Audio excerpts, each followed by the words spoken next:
So I'm really happy to be here with this wonderful clicker, which I wish I had at every single conference. My research at the RCM, I'm currently in the write-up year of my PhD, and I'm looking at how performers approach the concept programming of composers who may be lesser known because of their gender, race, or musical style. But in today's paper, I'll just focus on women composers. And this was really a trajectory which started in 2018. I was a master's student, again at the RCM, and I decided for that graduation recital and for my concert season that I would play Clara Schumann's Piano Sonata and Eun Suk Chin's Etude. And that, to me, at the time, represented many firsts. It was the first work by a woman composer that I ever played.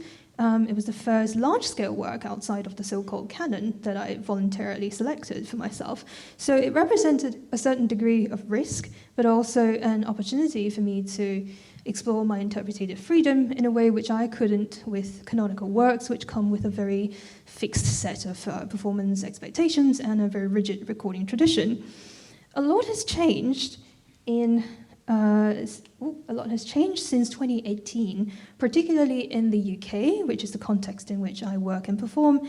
And this has been a sort of a blob of the 2020 lockdowns, leading to a period of stasis and the cancellation of Beethoven 250 anniversary concert, and of course Black Lives Matter, which has been quite a big deal in the US and the UK.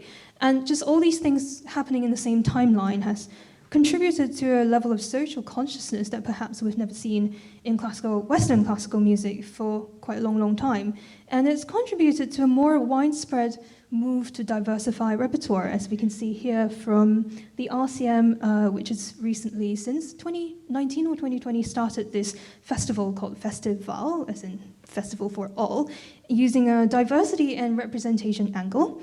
And more organizations like the Donne UK, who are keeping track of global programming statistics by making charts such as these, showing us the global programming trends in this for the 2021 to 2022 orchestral season. Now, of course, a focus on these numbers and categories are essential as a call to action, but too much of it on its own can lead to an illusion of progress, or a phenomenon called add and stir, which has been used by feminist musicologists since the 80s and the 90s. Add and stir being a baking analogy, where you add ingredients into the mix without changing the very structure itself, or if you prefer, old wine in a new bottle, essentially. So that's when women composers are added into the repertoire, but without reassessing the structures which put them there, the structures which determine our selection and evaluation of this music. And as we can see from historical patterns, progress is not linear. I have here, I'm sorry if it's a bit tiny, but this is a chart of the BBC proms throughout the century, starting from its very first year in 1895 all the way until recent. And as you can see, the inclusivity of women composers was a lot more progressive in the first 25 years than the rest of the century combined.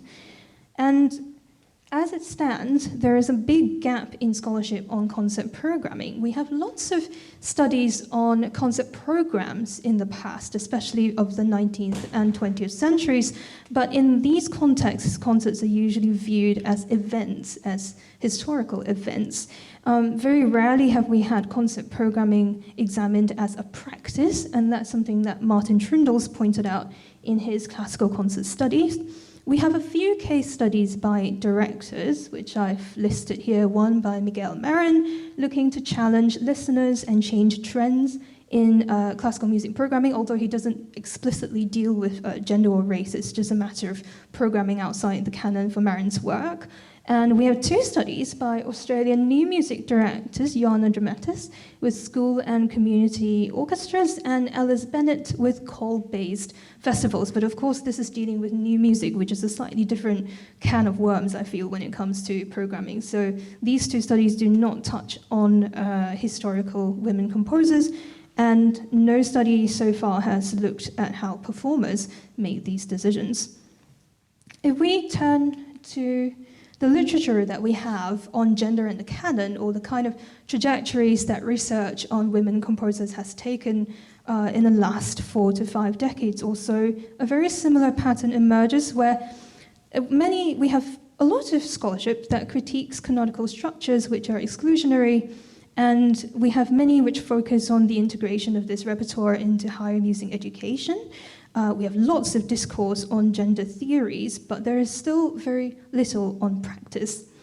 And even in Clara Schumann's scholarship, which is the most advanced of all women composers, she's received the most attention because she is amazing, and also because she belongs to the Austro-German canon and in a relatively privileged position amongst women composers of the past.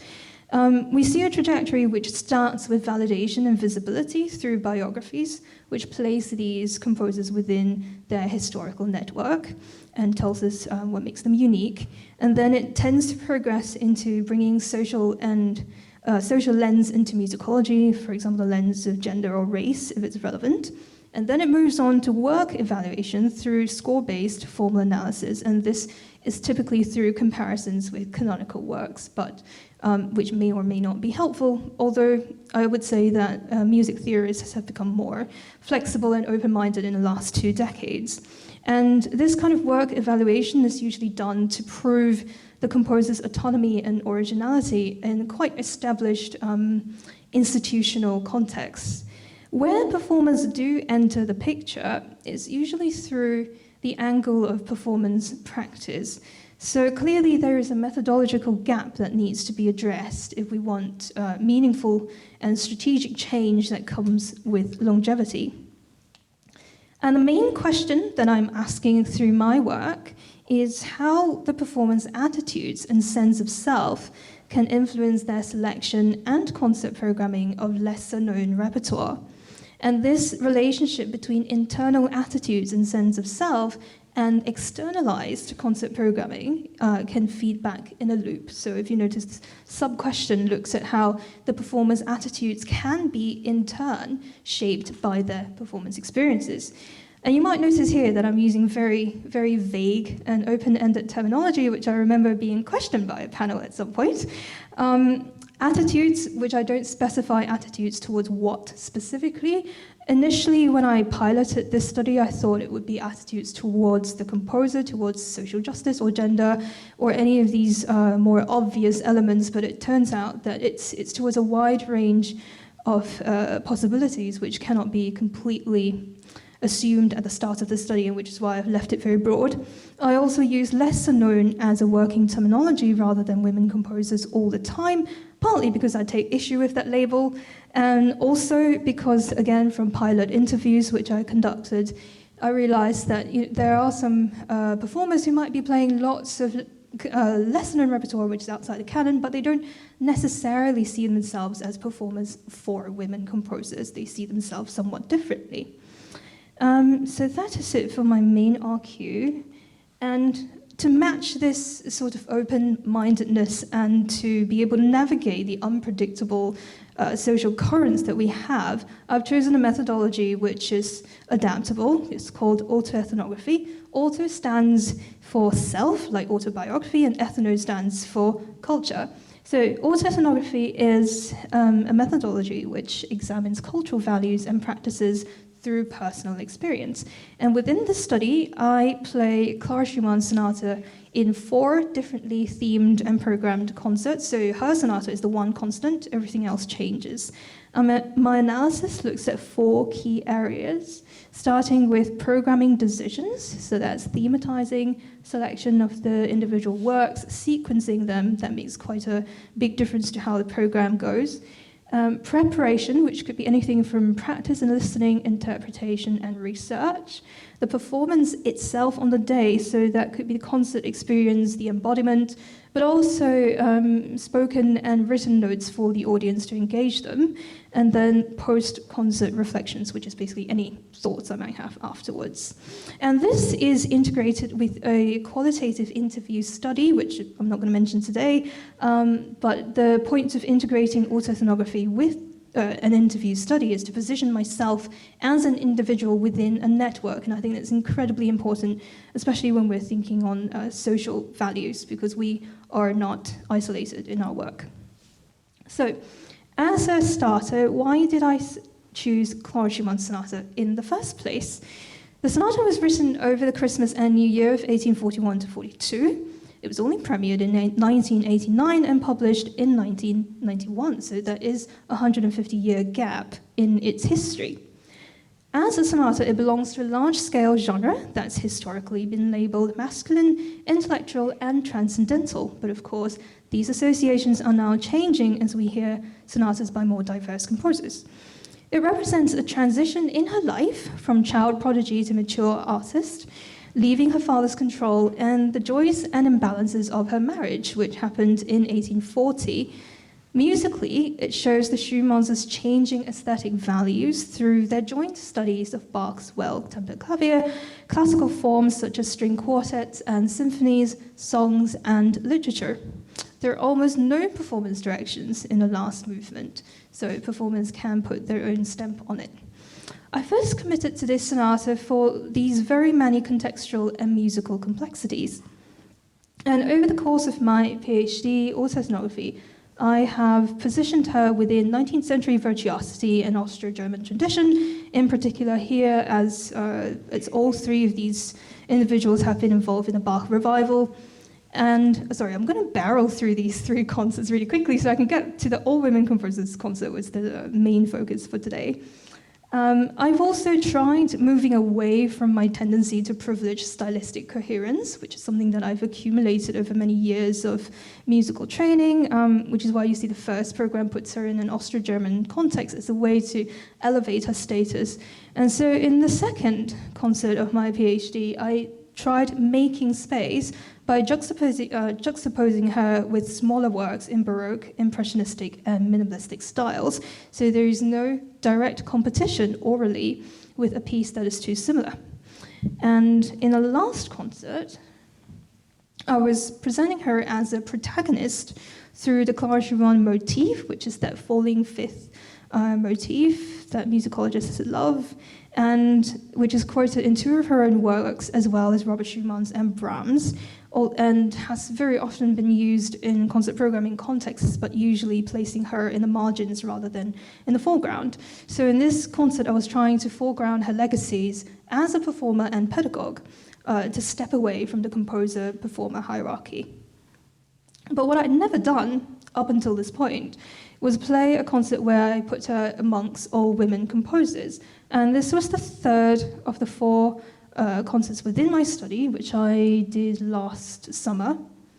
And my main goal with this from the outset was to explore gender theories from my literature review, but in a practical setting, and also to harness the visibility of a gender focus without being seen as essentialist and reductive. That has been one of the most core concerns with programming along the themes of gender and race, which is that people might walk away from the concert thinking, I just listened to a woman composer, and isn't that upsetting? Because they're a whole lot more than that. Or also sometimes potentially if the performer accidentally programs too many salon-style pieces in one stretch, then audiences might walk away assuming, that is a feminine style, which does not exist.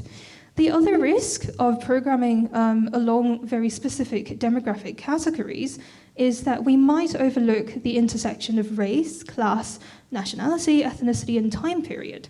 And all of these factors can shape each composer's life and music separately, well, not separately, but integrated with gender.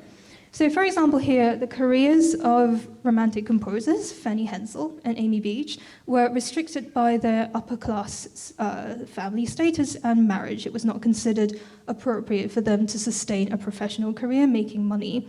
Florence Price's style reflects her identity as an African-American musician in 1930s Chicago. So when we listen to her works, race is just as important as gender.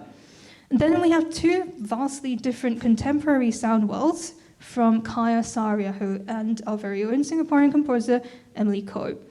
These complexities were communicated in the program notes for any listeners who are interested, but they were not the actual emphasis that I pulled during the actual concert, firstly because spoken introductions need to be quite concise to draw people into the listening experience, but also because audience research, as limited as it is currently, has suggested that audiences attend concerts with a very diverse range of interests, which may or may not include wanting to be educated as such.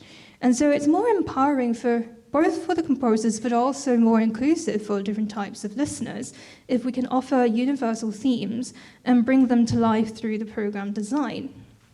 And to achieve this, and also to achieve the more urgent goal that I had from the outset, which is that people don't walk away thinking, I just listened to a bunch of women composers, I adopted a strategy from Clara Schumann herself, taking the 4 sonata movements apart and interleaving them to construct programmatically themed suites. So instead of playing the whole sonata from 1st to 4th movement, I split them up and I didn't follow the sequence either.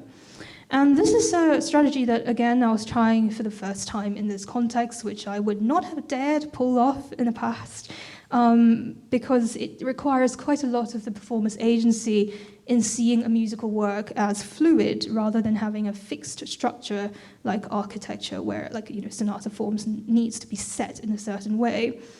And I was playing along with this partly to create these juxtapositions from having that sandwich in the middle of romantic beach and Clara Schumann, and then the contemporary Sarajevo in the middle of all that romanticism. And these juxtapositions also benefit the listener's attention span by creating what Volker Ude calls a dramaturgy of varying tempo, character, timbre, and texture. So I've tried to represent that here using colors and a sort of like a chart. Sorry if it looks slightly crazy with the colors. The concerts took place in the summer in London, so I opened with Hensel's June, which is written in the style of an Italian serenade.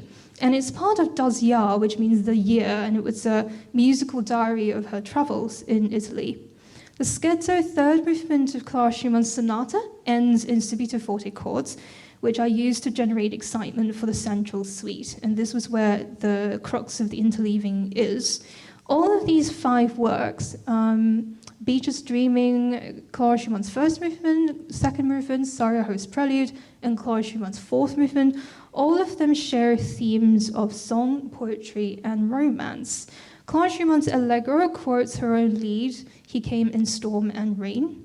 Sarajevo's Prelude, sorry, keep shaking this thing. Sarajevo's Prelude is effectively a rearrangement of her song called Longing, which is based on a poem by Marlowe, where a vast ocean is used to convey uncertainty. So although their styles are 2 centuries apart, romantic and spectral, they're both sound painting through texture to communicate romantic themes. Oh, great. Okay, that is perhaps do you mean like 5 minutes to 20? To 30? Okay. Yeah, so in that case, I might just cut straight to the demonstration, which I was going to do at this point anyway. So that's Sarajevo's Prelude, that's that. Okay.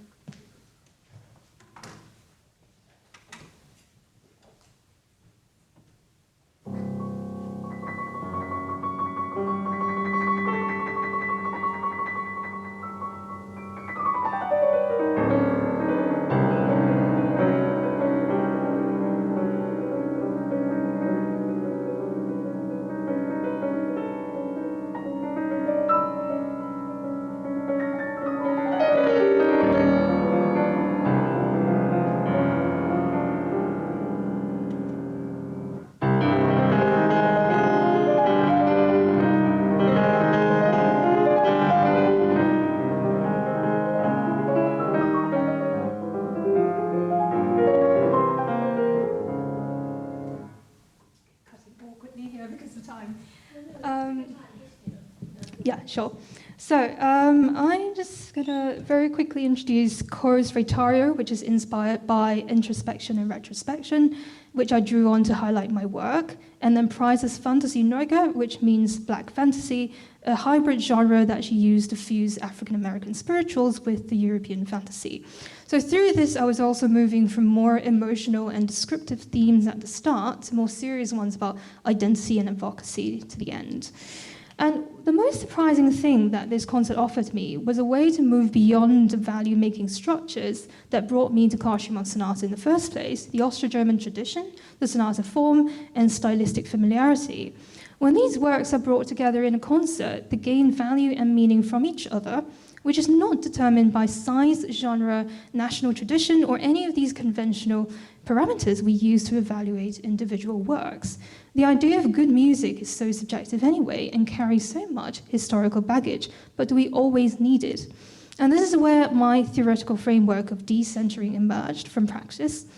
We can commit to a piece without making a preliminary judgment of quality. We can focus on its function within a context, effectiveness, expressivity, communicative potential. And this is something that, again, answered a question that the editor Gernauhaus put in the preface of Class Schumann Sonata. He speculates on which of Schumann's three categories of sonata composers she belongs to, the three categories being the artist, the pianist, and the musician who wants to make his road to perfection more difficult with mental games. Neuhaus calls for an unbiased re-evaluation, which I say is neither useful nor possible. Without first assuming that the music can be good and working with that assumption, we don't get to discover how good it can be. As performers, that places greater creative agency in our hands. We decide what the music means and how much it's worth. Concerts are not just a product, they're also a catalyst for transformation, to deconstruct hierarchies, reshape attitudes, and re-examine our roles within a much wider community of music making and listening. And most of all, looking at the process encourages us to have greater transparency of who we are and what we're bringing into this work, and to be careful that while we're knocking down old structures, we are not enforcing new ones of our own. It's not just about playing more of this music, it's also about how we can grow and try and do it differently or better. Thank you very much.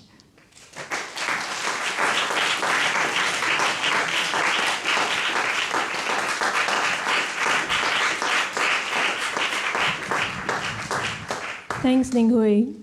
It's a really fascinating program that you have shown us, and I'm sure maybe some questions from the audience, from anyone?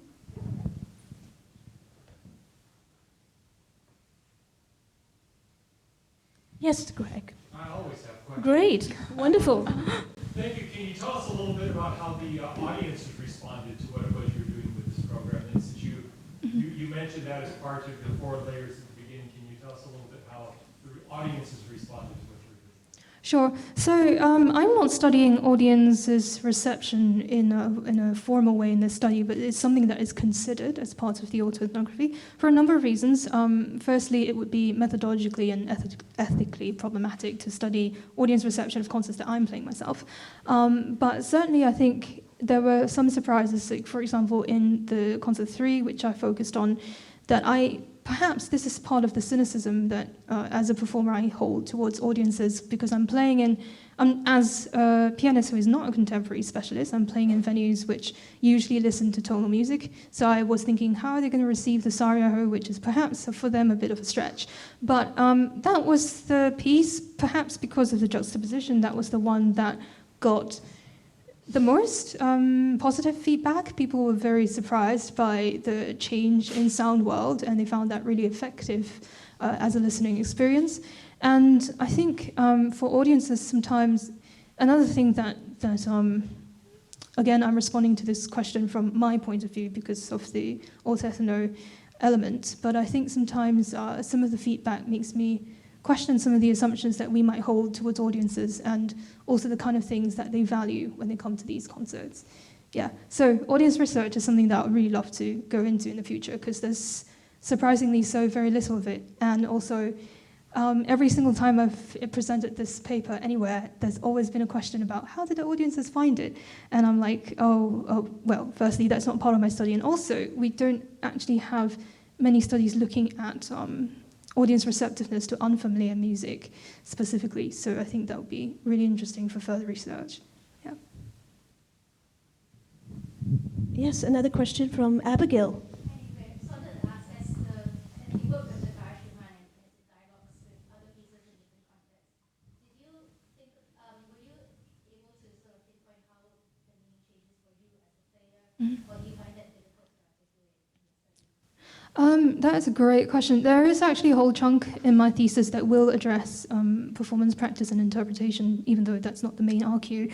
And it's interesting that, especially when I interleaved it and it was sort of taken away from its usual context of being first to fourth movement, that certain, like the use of agogic touch and texture, which I allowed it to change based on the surrounding pieces. So instead of just interleaving it as a sort of sequencing strategy, I also allowed the sequence to alter the way I might play the works compared to how if I were to play it individually. And I think because I've sat with the work for so long and I've just played it on and off, it feels, when I first started, because it was unfamiliar territory, I was very conscious of the fact that I was playing a woman composer's sonata. Every time I stepped on stage with the work, I was thinking, I am playing a woman composer's sonata. And over time that changed, and it became, I am playing a sonata. And then now it's not even that, it's just, I am playing a piece which I love, which I've lived with for a long, long time. So I suppose you could call it like the formation of a personal canon, which is somewhat, part of it, of course, always going to be entangled with the canon, but a lot of it is just, it's my life, basically, and my life and my music. Yeah, so that plays a lot into how I value it and what I think it could mean, and whether the meaning has to be derived from formal analysis or from biographical context, or if it's something that I can conjure up depending on the design that I've set it in. Yeah, thank you for your question. Thanks, Ning Hui. We have to stop for this session so that the next three presenters can come up to prepare. But thank you again, Ning Hui. Wonderful presentation.